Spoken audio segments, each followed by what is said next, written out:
Ethan Caldwell had built his life on precision.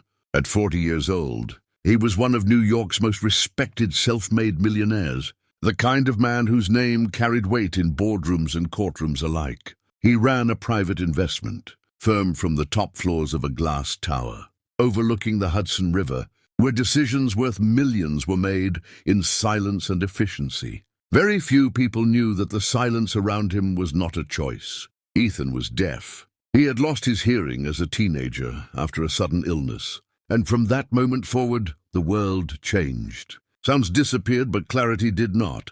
He learned to read lips flawlessly, to observe details others missed, and to communicate through written words and gestures with sharp confidence. What he never learned was how to enjoy noise again, how to sit at a crowded table and feel included. Over time, he stopped trying. That was why Ethan always dined alone. Every evening at exactly 7:30, he took his usual seat in the private, executive restaurant, reserved for top leadership. The room was elegant and quiet, lit by warm chandeliers and surrounded by floor-to-ceiling windows that framed the New York skyline like a painting. To Ethan, the view was familiar, comforting. He reviewed financial reports on his tablet while waiting for his meal, his posture straight, his expression controlled. The staff knew not to interrupt him unless necessary. On this particular night, nothing seemed different. The city glowed beyond the glass, traffic moving like silent veins of light below. Ethan barely noticed when the doors opened on the far end of the restaurant.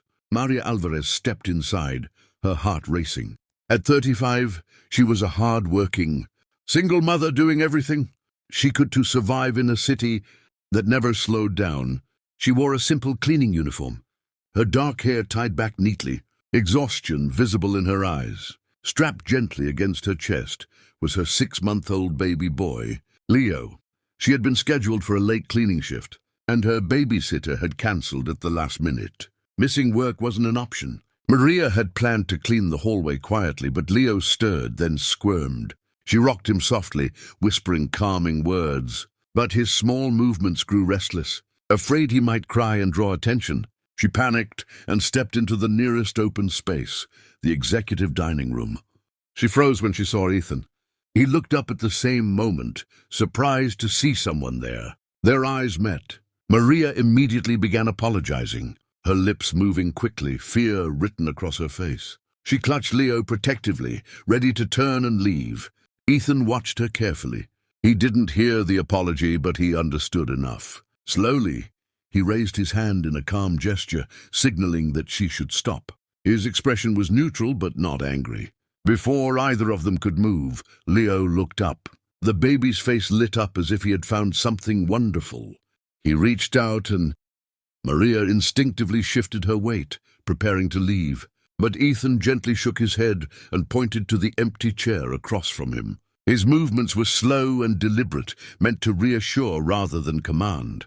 Confused, Maria hesitated for a second before carefully lowering herself into the chair, keeping Leo close against her chest. The baby was still focused on Ethan, his eyes wide with curiosity.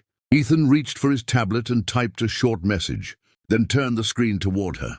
"You're not in trouble." Maria let out a breath she didn't realize she had been holding. Her shoulders relaxed slightly. She nodded and quickly typed a response on her phone, explaining that she had no one to watch her baby and didn't want to risk losing her job. When Ethan read it, his expression softened.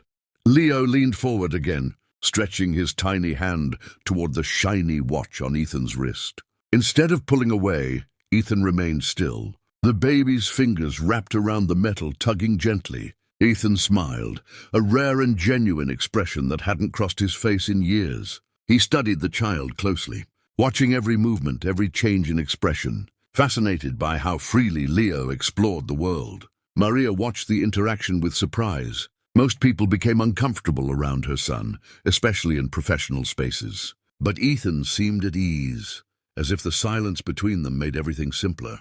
She typed another message, more cautiously this time, explaining that Leo had been born premature and that doctors were still monitoring his development. Ethan read the words carefully. After a long pause, he typed back, "Does he hear?" The question was simple, but it made Maria's throat tighten. She admitted that they didn't know yet. Tests were scheduled, and the uncertainty weighed on her every day. She glanced down at Leo, who now babbled softly, unaware of the worry surrounding his future. Ethan leaned back slightly, his eyes never leaving the child. He typed again, slower this time. If he is deaf, it will not limit his life. Maria felt tears sting her eyes. She nodded, unable to find the right words to respond. Time passed without either of them noticing. Ethan's meal arrived and sat untouched. The city lights outside dimmed as clouds drifted across the skyline. Leo eventually grew tired, his movements slowing until he fell asleep against his mother's chest. The restaurant felt different now, less like a private fortress and more like a shared space. Ethan stood and typed one final message. "What is your hourly wage?" Maria froze, unsure if she had misunderstood. Her hands trembled as she answered honestly. Ethan nodded, processing the number. Then he typed again. "Come to the HR department tomorrow morning." Maria's heart pounded. She asked why. Ethan looked at her, calm and certain, and wrote, "Because tonight reminded me that people are more important than silence." For the first time since entering the room, Maria smiled, not out of relief. The next morning, Maria arrived at the office with a mix of anticipation and nervousness. She had no idea what to expect, but HR was waiting for her. A friendly manager explained that her position had been upgraded to a full-time administrative role, complete with flexible hours, childcare support and health insurance. Maria's eyes widened in disbelief. She had never imagined a company could offer so much support to someone like her. She felt a mixture of relief, gratitude, and lingering astonishment. Ethan didn't attend the HR meeting, but his influence was evident in every detail. The childcare assistance and flexible schedule were all personally approved, and the benefits package even included coverage for Leo's medical needs. Maria felt a deep sense of respect for a man who, despite his wealth and power, had considered her small, everyday struggles. She left the office that morning with hope in her step and determination to excel in her new role. Weeks passed, and Ethan maintained a quiet but steady presence in Maria's life, checking in periodically to ask about Leo's development. When tests confirmed that Leo was indeed deaf, Maria's heart sank, but Ethan responded with calm reassurance. He connected her with the best pediatric audiologists, early intervention specialists, and a private sign language tutor. He even arranged for funding through a family foundation he rarely discussed. His guidance and support were practical, empowering and compassionate, showing Maria that her son's condition would not define his future. Maria marveled at the transformation in her life. She became more confident in her new role, navigating the corporate environment with newfound assurance while balancing motherhood. Ethan, too, began to shift in subtle ways. He attended events focused on accessibility, advocated for hiring employees with disabilities, and even started small company initiatives to create more inclusive spaces. The change was quiet at first but undeniable, sparked by a single moment of connection in the quiet restaurant. One evening, nearly a year later, Ethan returned to the executive restaurant. The city's lights reflected across the glass walls, but the atmosphere was warmer this time. Filled with a sense of anticipation, Maria entered beside him, now dressed professionally, poised and confident. Between them sat Leo, thriving and vibrant, signing his first clear word. "Thank you."